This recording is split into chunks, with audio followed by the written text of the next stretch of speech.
is this video gonna be long? Yes, it will be. This video is going to be how I built my body, which is basically just my whole entire fitness journey and everything that it entails. So on today's agenda, because obviously I have an agenda, I plan everything. I'm very much so a planner. What are we talking about? Dance, my relationship with food, restricting, undereating, overeating cycle, bloating, stomach issues, working out, lifting, how I'm eating now, and then 7+ tips that have helped me just get to where I was to where I am today. Obviously, a fitness journey is from the day you're born until the day you die, because you're always working towards goals. Since we have topics and since this video can't be 10 hours long, I think we need to cut it a little short. First of all, I just want to say, because I do have this like written out and planned, I'm not satisfied with my body, but I am happy with it. I know I have a long way to go to reach some of my fitness goals, my very huge, big bodybuilding fitness goals, but I'm proud of how far I've come and where I am right now. I'm happy with my body, not only physically, what it looks like, the way I feel, my activity level, and all the other things that we don't pay attention to. But let's go ahead and get into my fitness journey from basically the beginning. And that all starts with dance. I started dance when I was probably only 3 years old, and I ended when I was 13, and I am now 15. I would dance from 3 to 5 hours a day to like 3 to 4 days a week. Depends on like if I was on a competition team or just regular or both. Just depends on the year of dance from age 3 to 13. I did dance for 10 years, that's crazy. But just in general, dance made me compare myself and my body to other people around me, because we are in very tiny sports bras and booty shorts or a full leotard that's very tight fitted because we want to see the way our body looks. So it's very comparing, and you want to look like the other person. Now that doesn't necessarily mean that the teachers want our bodies to look the same. It just means that the movement should look the same. A lot of people in my dance studio were very skinny and petite and shorter than me and definitely smaller than me, way less than me, everything like that. And whenever we had to get, you know, team jackets or all those things, I would always be like an out large or an extra large, and everyone else was like a small or extra small. So it made me kind of just not fit in with everyone else. As a little kid, like, it made me feel bad because I wasn't fitting in. What I wanted to do was fit in and have a bunch of friends and be like each other, because I was just like a bystander, I guess. That's just the way I felt. This kind of gave me a bad relationship with my body, and not only with my body image because I didn't look like them. I even asked a girl how she lost weight, because I would hear people talking about how they lost a few pounds, like drinking apple cider vinegar, which does not work, but still. And all of that turned into a bad relationship with food. So I'm not gonna say dance was the reason I had all these bad things. No. It came from dance, social media, school, my just environment in general. I thought I had to be skinny, and the way to be skinny was 1,200 calories and to basically starve yourself, and less calories was better. No carb, no fat, no sugar, all of these not sustainable fad diets. And I'm not saying that no carb or no fat, no sugar, things like that isn't sustainable for everyone, but it's not sustainable for me. It's not something long term. I want to be able to have treats with my kids one day, and I want to have ice cream and brownies and cookies and birthday cake. You know, I want to enjoy my life and enjoy food, because I know food is fuel and it fuels our body, and the way we feel is because of like the food we eat and our activity and everything like that. But food can also be pleasure. But food is not only pleasure, it is fuel. So you have to fuel your body, because your body's basically a car and fuel is gas, which is food. This relationship caused me to restrict what I was eating because I thought less was better. I thought 1,200 calories was the end all be all max that I could hit every day. I would eat little, or I would at least try to, even though I had a huge appetite as a young girl. I would drink minimal water because I didn't want to get fat, but that was actually just bloating, which is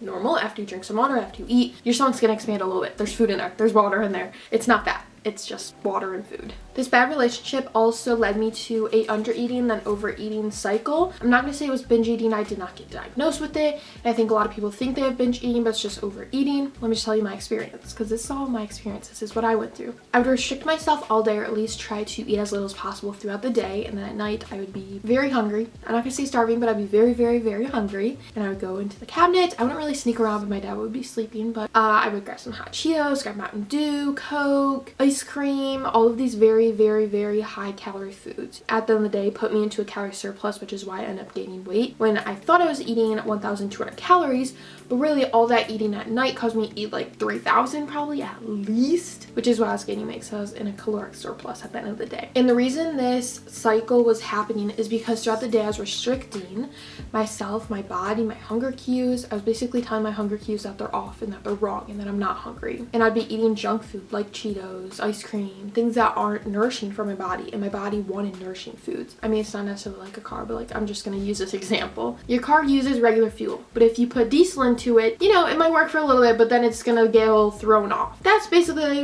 what I'm trying to say. My body with nourishing food does good. but my body with junk food, ice cream, brownies, stuff like that, it's alright for a little bit until everything crashes. My stomach hurts, I get really bloated, I was eating past full, which is also why I gained weight, because I was eating past fullness and I was eating way more calories than I needed because I just thought I was hungry. But no, I just wouldn't chill out, let my stomach situate the food, and realize that I wasn't hungry. I was basically eating past full all the time. My stomach would hurt constantly, and I thought it was, the foods I was eating, but no, it's just I was eating too much foods. My hunger cues were thrown off, and I didn't know what portion sizes really were besides how many servings are in the box, and one serving is, 27 crackers or 27 Cheetos or 13 Cheetos, whatever, for a blank amount of calories. But I'd eat like a whole bag of Cheetos and think that's amazing when like that's thousands of calories. Now is where we get into bloating, which is from eating past full and just from not eating the right foods, eating foods that are bad for your gut, things like that. There's two types of bloating. First, the bloating that is normal, which is after you eat or drink, your stomach expands. It gets a little bit bigger because there's food and water in there and it's digesting and it hasn't went out yet. And then we have the second type of bloating, severe bloating. You basically look pregnant because you have many symptoms from indigestion. I can't say that word. Now let me just read off some symptoms so you guys get the difference. The severe or second or not normal type of bloating, some symptoms is pain, stomach aches, discomfort, nausea, diarrhea. Did I say vomiting? I don't know. So nowadays, I just get the first type bloating, the normal bloating. But back then when I had all these stomach aches and everything, it was the second type of bloating. I looked pregnant. I looked 6 months pregnant. It was bad. And no, it wasn't all just fat. It was literally just everything in my stomach and so much food in my stomach. My gut wasn't like getting the good nutrients that it needed to break down all the food. I had so much discomfort. I would have stomach aches honestly every single day. And then my appendix bursted. And then after that, I'd still get stomach aches. So it wasn't because of the appendix bursting. I'd be on the toilet all the time because like I just had so much discomfort. Sometimes I'd be constipated. I tried different diets. I went to a gastrologist, stomach doctor. I did like no dairy, no processed foods, no bread, really weird things. But nothing actually worked. I also had a lot of nausea, but I never actually vomited from the nausea. I just had really bad nausea and it felt like something was like right here, but it never actually came up. So all of these stomach aches and these stomach issues came from eating past full and eating too much food and not knowing my hunger cues and not knowing my portion sizes for my body and how much food my body needed. Let me get this right. So May 2019, I went to my gastrologist, like I said, no dairy. He gave me laxatives and he said that the next step was to put a tube down my throat because the no dairy didn't help at all. But I was not about to do that because no thank you. So I stopped going to it. Nothing helped until like 2021 to 2022. I finally realized how much food my body needs, and once I started eating my maintenance amount of calories, my stomach aches would go away. Unless I eat a lot of dairy, like ice cream, DQ, Alfredo. Sometimes even ice cream or Alfredo doesn't hurt my stomach. I haven't had DQ in a while. I just try to limit my dairy. This doesn't mean don't have any dairy, but I know if I go to somewhere and I'm eating like a burger that has a lot of cheese, ranch, something with a lot of dairy on it, or like Alfredo, I try to limit it a little bit. I'm not saying I'm never going to eat it because I do eat it. I eat it all the time. But I try not to eat it a lot and not often. So my stomach problems have basically went away. I do have stomach aches here and there. I do have the normal type of bloating. But my stomach aches besides that have went away. And I'm like so proud of myself that like I basically healed my stomach. Makes me so happy. So now let's shift to working out. I know I already talked about dance from age 3 to 13. But after that, I would also just do crunches and squats. Like that was probably like age 8, I'd say. And then at like age 10, I would be Googling how to get abs fast and do all these ab workouts, how to lose fat fast, how to lose belly fat, everything like that. I would do those workouts. I was that girl. Age 11 is when I went to the gym with my grandma. She brought me to Anytime Fitness because she had a membership there. I would go on the treadmill with her because that's all she does. And then I also try out the machines. It's more fun and not really like, oh, how many sets, how many reps. I was really just doing like one set with like 50 reps or 100. I was like, oh my gosh, the more the better, like 100, yeah. I didn't really understand anything at that time because I was just doing it all for fun basically. And then we get to the best part of my life. September 18th of 2020, I started lifting weights.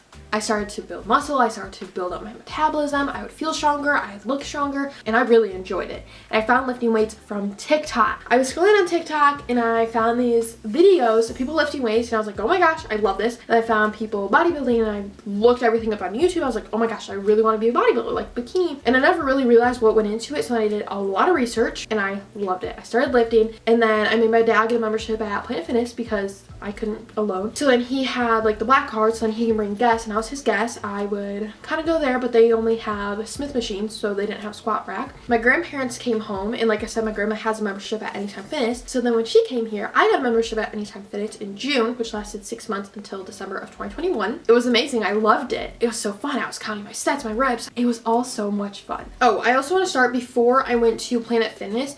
I started in my room with a barbell that was like 10 pounds, and I had 15, 10, and 8 pound plates, and then 1 pound and 2 pound dumbbells for probably about a year and a half. May 2021 is when my grandparents came back, and then I got a 6-month membership. It ended in December, and I didn't renew it because I just didn't go because my dad would have to drive me and everything, so I don't have my license yet, which I'm getting in September. So exciting. Somebody's trying so many different gyms out. So I haven't really been lifting at home. I did for a little bit after the membership ended in December. So starting in January, I did lift a little at home, but I don't have as much workout equipment. I did get a Bowflex, but honestly, I kind of hate it. I was gonna say it's a waste of money, but I didn't pay anything for it because it was free on Facebook Marketplace, so, but I don't use it. But yeah, so now I just walk a mile on the treadmill every so often. I'm gonna try to do it 3 times a week starting this week. I used to do it like 5 times a week, but I still enjoy it, but I don't enjoy it that much to do it 5 times a week anymore. I do take Blaze on a walk, and I do YouTube workouts here and there. Nothing really scheduled or planned out. Let's go ahead and get into my eating habits now. Like I said, early on, I used to eat like 1,200 calories. We talked about that phase of life. Never gonna happen again. I lost about 10 pounds early 2021, and I gained it all back and more. And then I reverse dieted from about 1,500 calories to 2,650 calories summer of 2021. October 2021, I did a cut or calorie deficit,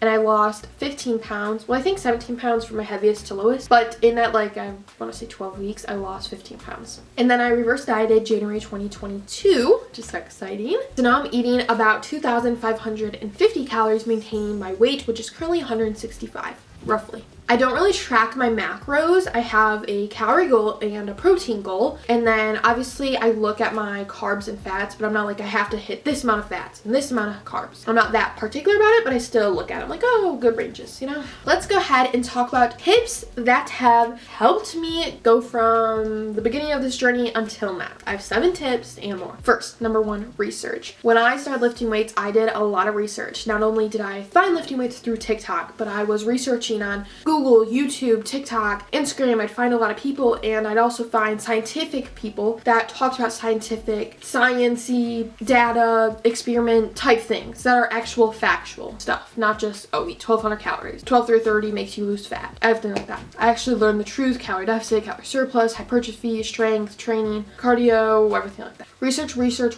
I did not say it right. Research will be your best friend. Number 2 is to make goals. If you don't have an end goal, then what are you working towards, basically? It doesn't have to be like, oh, weigh this much. That doesn't have to be a goal. A goal can be to love your body or to have a healthy, happy lifestyle or something like that. Number 3 is to plan results. This basically means plan how you're going to get to that goal and how you're going to achieve that goal. Number 4 is to move your body. This doesn't have to be just like working out. It can be going for walks or walking your dog, getting a little more steps throughout the day, or walking up and down your stairs once or twice more times a day. I don't know. Just get up and move your body more. Number 5 is to shift your mindset. I always had the mindset of less is better in terms of food, but honestly, eating more is better for me because eating more speeds up my metabolism. My body has to adapt to higher calories because our body and metabolism tries to adapt to where we are. Anyway, look up on that too. Number 6 is prioritize yourself. I love myself, and I prioritize loving myself and spending time with myself, doing things that I love to make myself happy. And this can literally be anything: working out, waking up early, reading, meditating, journaling, face masks, self-care, whatever. Number 7 is stop comparing.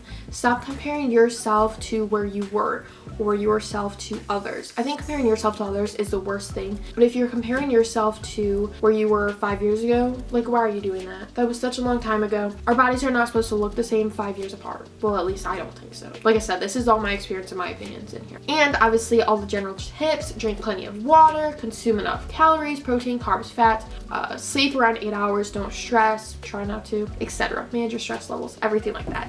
And that is the end of today's video. I hope you guys enjoyed. I really like this video. I don't think I have one video of just my whole entire fitness journey, but like I said, our fitness journey is from the day we are born until the day we die. I love you guys, and I'll see you guys in next week's video. Bye, guys.